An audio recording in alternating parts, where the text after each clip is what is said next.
the topic that we really wanted to delve into today, and anybody who gets to watch this, you know, if you're not part of Arthur's community, he has this amazing page called Men Must Talk on Facebook. And I think it's sitting on almost 24,000 people at the moment, Arthur. I mean, that in and of itself is telling. And the purpose of today was for us to really delve a little bit into fatherhood, and with everything that is changing in the world at the moment, and, you know, cultural expectations are changing, and how we were raised is not necessarily how we want to raise our children. And so what does that even look like, especially for men? What does it look like to be a father in this time? Is really the conversation that we wanted to start having today.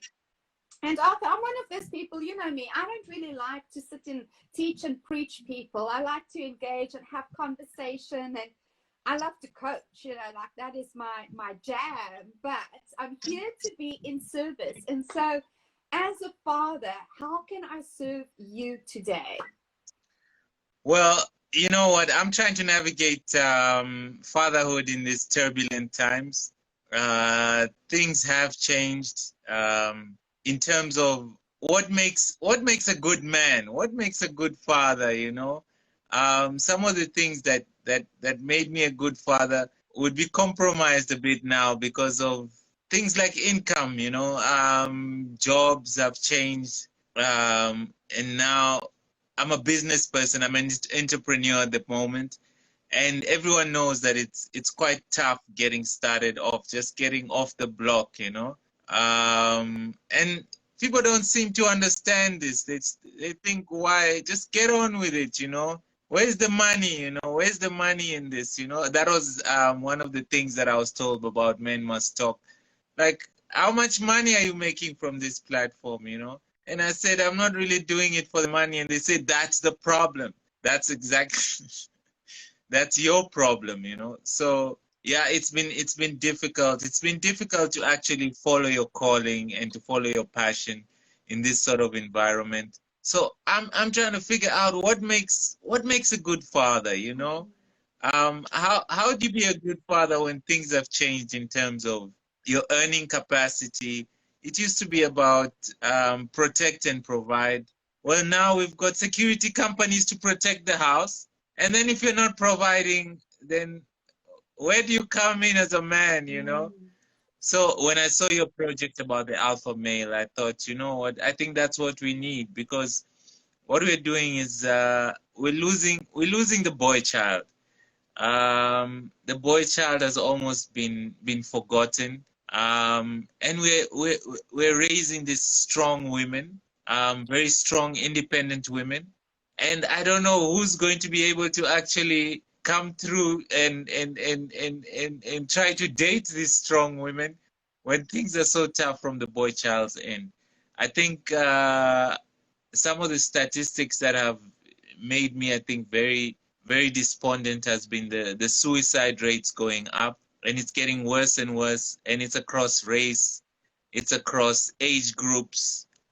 So it seems to be a thing that's happening with the young men, you know. We're losing some very, very young men because they're unable to cope with this new environment. So I just needed some help, some guidance. How to be an alpha male, you know, that would be so nice. How to be an alpha male in this sort of circumstances, in this sort of environment. How do you pick up and continue with the project, you know? So maybe you can tell us, Elle, what would you say? Absolutely. And so it's really interesting because I've just recorded a YouTube video. I haven't made a YouTube video in more than a year. And I felt that it was really prevalent at this time for me to start speaking up and to start explaining to people what is going on, and why we are losing so many people, and why we are finding so many people in a state of genuine discomfort, because, you know, they don't understand what's going on, so they feel like things are not the way that it used to be, and they don't want things to necessarily go back to how it used to be, because how it used to be is what got us to where we are today, with all the chaos, with all the pain, with everything breaking down. So we don't want to go back to that. But if you haven't connected to where we are going and understanding that we're in that very hard and messy stage of evolution, I think it will be very hard for Yes. people to stay grounded and centered and to navigate through this time. So I think that's the first thing that I want to say to everybody is that things are never going to go back to the way it used to be 2 years ago. And thank goodness for that, because, you know, when we start understanding that spiritually, society has been living from a frequency of fear for generations now. The collective unconsciousness has been fear driven. We've created a system which has been controlled for those who are hungry of power, who's really greedy for power and money, and wants to control all the resources. That system has been indoctrinating, has been conditioning humans from birth into the tribal conditioning, where we are so terrified of speaking our truth, of taking a stand for, you know, what we believe in and what we desire, because we are told that we need the tribe. We are told that we have to belong amongst the masses in order for us to be safe. And that hasn't really worked out so well for us. Because the only way that the system can maintain that power is by literally dividing us all the time. So it continuously creates division between people and has us fight against each other. Because every time that we take the whole and we separate it, the parts are weaker. They're compromised. They're not as strong as the whole. So the entire system is based on creating greater and greater division. It's like every single time we think that we're coming through one form of separation or apartheid or enemy or, you know, different teams, like we're just starting to come out of that in one part of the world, and then they go and freaking create another part of it, you know, another flavor of it in another part of the world.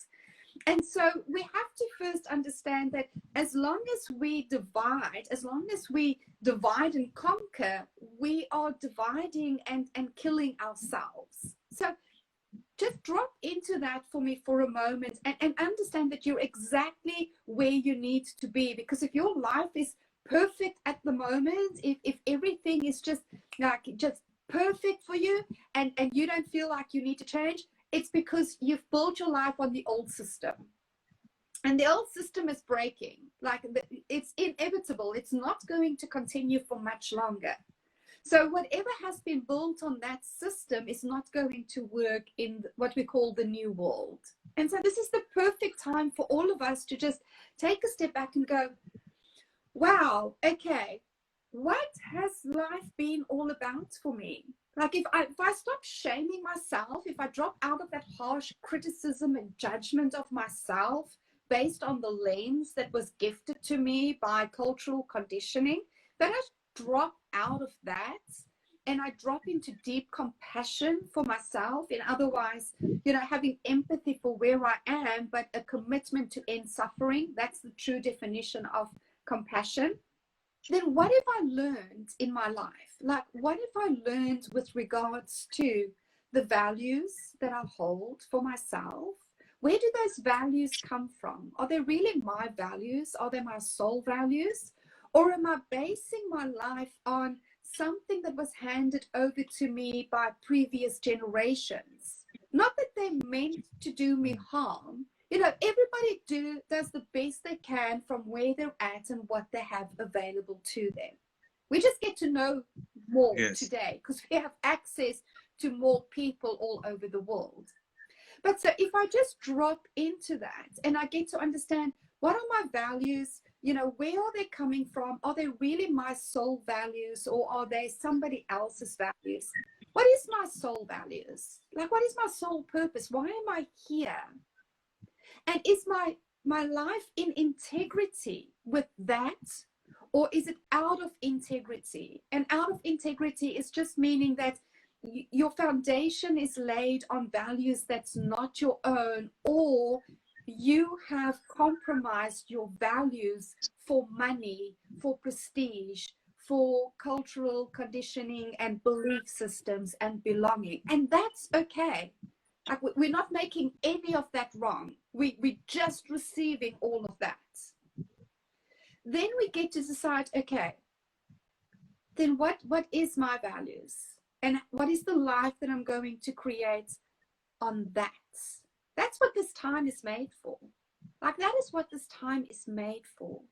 So this time is not made for us to go and try and force money to flow in. It's not about us forcing things to work so that we can appear to tick all the boxes that were handed down to us from one generation to the next. This is not even about our lives anymore, Arthur. This is about our legacy. The legacy I'm referring to is, what is the energetic frequency that you are leaving behind for others? Because you're either going to leave a legacy of fear, or you're going to leave a legacy of love. Those are the two main choices that is being made at the moment. You know what? From a man's perspective, we've always been. I think when you say that this is a new time, you know, because as men, I was reading this thing that says that men have always been seen to be disposable. In terms of, from all the time, from war, you know, from war, we would take the young men and send them out as soldiers, and they would be heroes, you know, if they died for the country and their families. We need to change that, you know. I believe that, you know what, having to die for others is not necessarily the most heroic thing, because maybe you can actually do a whole lot more if you're alive, you know. You can contribute so much more if you're actually alive, you know. So as men in this disposable sort of society whereby men are seen to be, we're seen to be providers and protectors, but our value, we need to find a new way of actually valuing ourselves as a part of society. 100%. And I think that, yeah, that's why we're struggling. That's why I think I was enticed by your alpha male course, because I was thinking this is exactly what we need. We need men to actually relearn what it is to be. That would be one of my questions. How can I be an alpha male in this new, do I have to find myself in this new environment? Do I have to find what makes me valuable if it's not giving my life in war? How do I do it, Elle? Maybe you can just So I wanted. I'm struggling. So first of all, let's release the alpha male tag, because that triggers a lot of people, and you know, most people still think of the alpha male as the persona, the kind of alpha male. And yeah, when I talk about braggadocious. Yeah, when I talk about alpha, it's a specific frequency that I refer to, and that frequency is a tone of love, truth, honor, and faith, which actually creates the alpha brainwave, which is why I call it alpha. And you know, the same journey is happening for men and women. Please understand as well that the independent woman, the strong independent woman, the alpha female, as most people perceive her, is the equivalent to the old alpha male. And in the new world, it is like, no, men and women both have to create this new frequency. They both have to unhook from the shadow unconsciousness. So that's why, you know, the course is called Unleashed, because it's for both men and women to unhook from the shadow grids and to unleash the brave genius that is within all of us. And ultimately, it's about you having to understand that your worth, Arthur, is your presence. Our presence is the greatest contribution that we make to life. Not what we do, Wow. Not what we say, not what we die for, not what we have in our bank accounts, our presence. Now think about this. How unpresent are people in today's world? We're just so consumed with everything, with our digital devices, with everything except the present. Eh? It's always about what's coming up and what happened, but very rarely about what's happening right now. That is so deep, you know, our presence. And you know what it speaks to also, what I was saying about the suicide rates, you know. That is such an important message that, you know what, nothing else matters. Your presence is what really matters. You need to be here to face life as it is. So I hear you. I hear you. Thank you so much. That's an amazing one. Yeah, no, that's straight from Elle, Coach Elle. Thank you. Yes.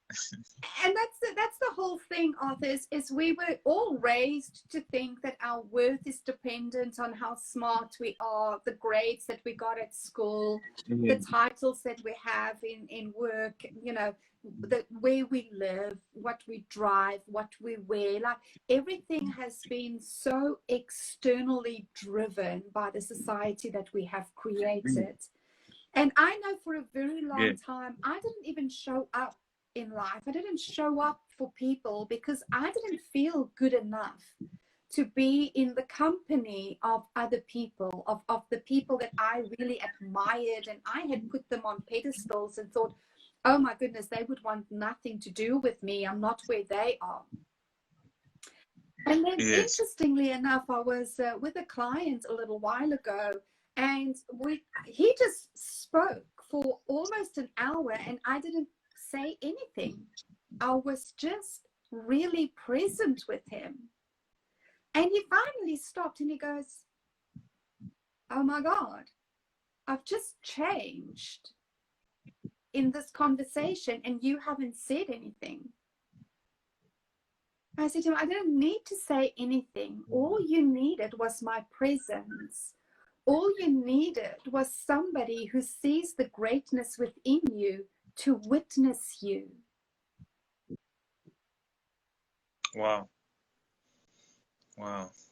When we bring our presence, our witness to the greatness within whoever is with us in this moment, nobody else matters. Nothing else matters. This is sacred. This is sacred space. This is sacred conversation. When we bring that to another human being and we hold the frequency of their greatness, they find their inner self, their inner alignment to that frequency. And then they get to choose to show up as that king or that queen in the world, as the sovereign beings that we really all are within ourselves. I don't need to tell you what to do. I don't need to tell you how to change. What I do need to do is to be unavailable to your demons and your darlings that you talk of within my presence. I see them and I recognize them for what they are. And I know that they are not you. Wow. Wow. You know what? That's like a solution for a lot of struggling marriages, eh? Mm-hmm. Because I think that's where marriages struggle, is when people don't feel heard, you know. And as you're saying, it's not about a solution, but it's just about having someone who can actually listen to you to that point where you actually, because you know the solution, you know what needs to be done, and you know where you're going wrong inside, you know. You just need someone to acknowledge you enough to listen to you and to give you the enough of that. Yeah, I hear you, Elle. Wow. That's profound, eh? That's profound what you've just said, you know. And then isn't that the greatest gift we can give our children, Arthur? It's just our presence. You know, like Yes. just bringing, because here's the thing that most people don't get. We all vibrate on different frequencies. Some people vibrate continuously on fear because they're so scattered and they're so scared. And that is the tone that you set within your home. So I want you to think of yourself as a tuning fork, and you are the dominant tuning fork for your children. So when we look at tuning forks, you just go with the one, you go ding, and you hold the other one, and the other one starts vibrating until it's vibrating in unison with the first one. So if you as the parent, you're the dominant tone fork, right, in the relationship, and you are setting a tone of fear and anxiety and uncertainty all of the time, that is the tone that your children vibrate on. So that's why even when parents, you know, good-heartedly lie to their children and say, oh, don't worry, everything is okay, the children are still wetting their beds and struggling and stuff, because they can feel that's not true. They can feel everything is not okay, but they don't have the emotional and mental capacity to necessarily make sense of it all. So as a parent, to process it, yes. Right? As a parent, your greatest responsibility is to work on your frequency, is to do the inner work, so that you show up with love and faith and truth and integrity. And that is all that you need to do. That's how you set that tone for your children. And I saw this when I first ran Unleashed. One of the ladies who joined the program was having a really challenging time with her kids. She's like, I can't get them to do anything. It's like I'm fighting them every single day. And I don't want to fight my kids all the time. And I said to her, well, leave your kids out of this and work on yourself. You set a new tone. You do the work and then see what happens. And within a month, she was like, oh my God, it's like my kids are different people.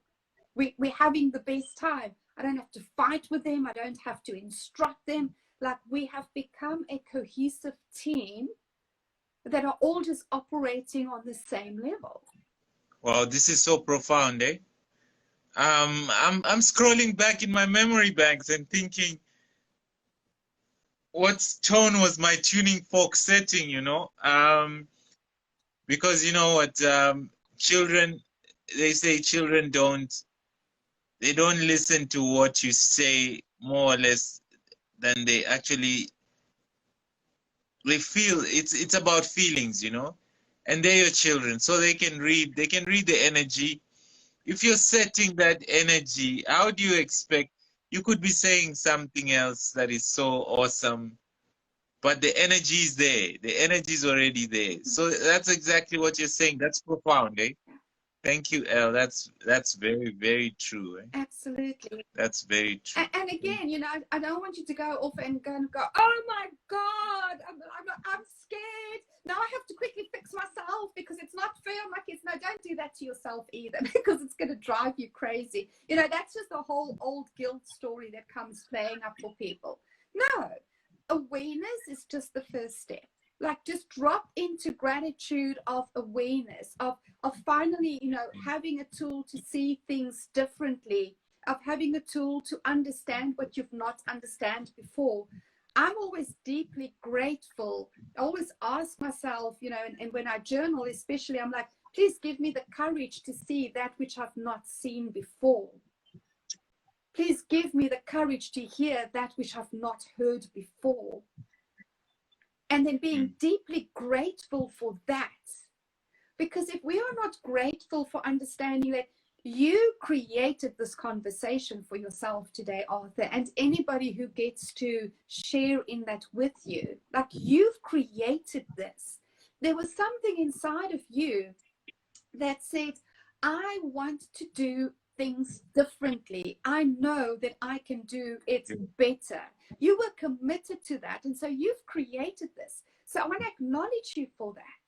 You know, the fact that we persevered for more than 2 hours with all the technical difficulties and the load shedding, your commitment to being the father that you want your daughter to have is undeniable. And that is what this call is really about, is your commitment to being the father that you want your daughter to have. And that father is Yes. not about how much money you have in your bank account or how many followers you have or, you know, any of that. No, that father is, what is the presence that I bring to my daughter? What is the energetic vibration that I give to my daughter so that even if she's just had the worst day at school, she walks into my presence and she just goes, oh, yes, sanctuary. I'm safe with this king. That's the gift This is so of this true. time. That is true. And you know what? In this new environment we find ourselves, where things are not so certain, work is not so certain, it actually makes me feel, you know, I do feel better listening to you, because I think, okay, wow, you know, so I can be that in that alpha mode, that alpha male, by just being present, by being here and connecting with you and exactly. I don't know if is that true? Is that true, Elle? Well, Yeah, how do you that's what I'm feel? hearing. When you just check in with yourself at the moment, how do you feel? Do you feel frazzled or do you feel grounded right now? I feel grounded. Okay. Do you feel I feel fearful grounded or because do you feel hopeful?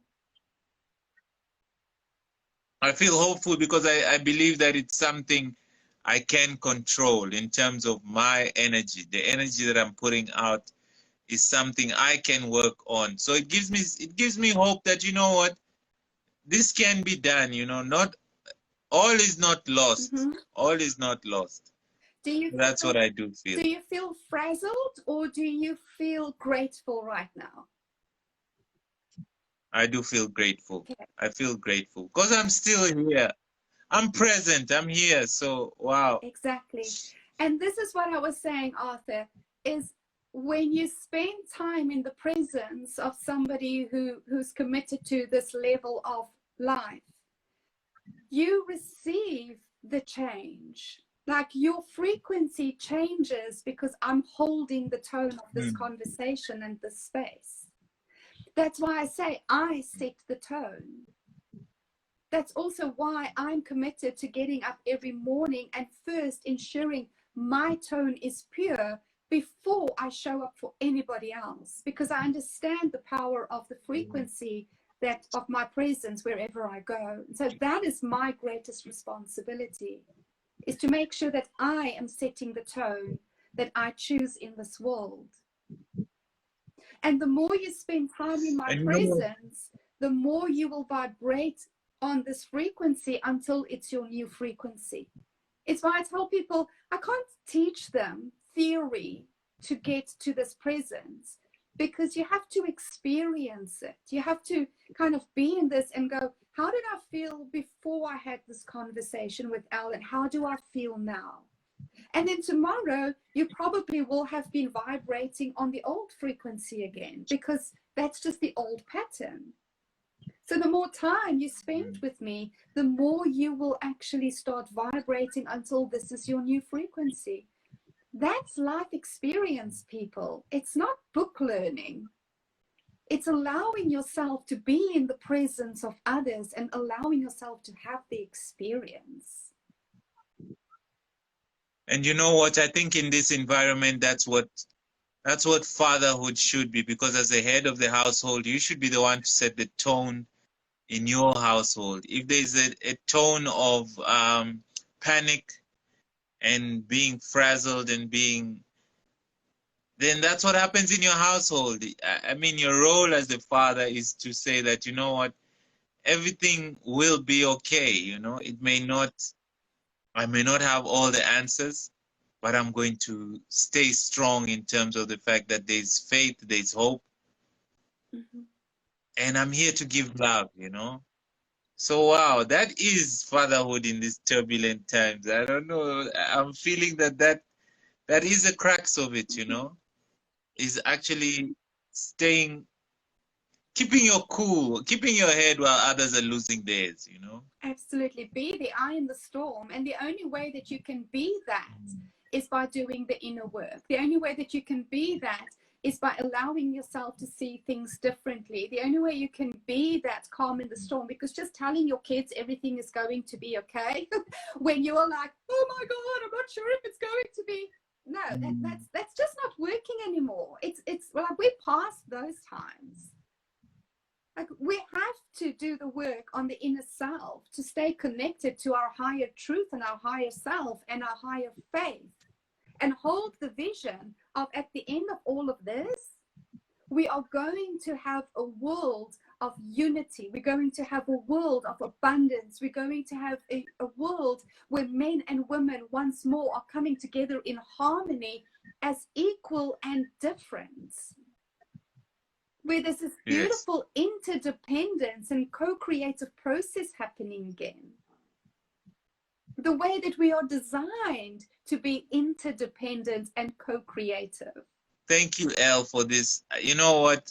You've dropped a number of gems on me. I've got a number of things to think about, you know, as a father. And you've given me, I think, a step forward about how to navigate these turbulent times, because presence is something I can afford, and anyone can afford to be present, you know. You don't have to be a millionaire to be present. You can afford to be present, and now, you know. So I do appreciate that. Thank you. Absolutely. And I think at this stage, nobody can afford not to be present anymore. You know? To be present. So, yeah. Have an amazing day further, everybody. And please remember, the most important work to do at this time is to set a tone for your legacy. Are you going to choose the tone of fear, or are you going to choose the tone of love? Ultimately, that is what this time of human evolution is made for. So with that, I'm going to wish everybody an amazing day. I love you all dearly, and I'll see you on the other side. Cheers.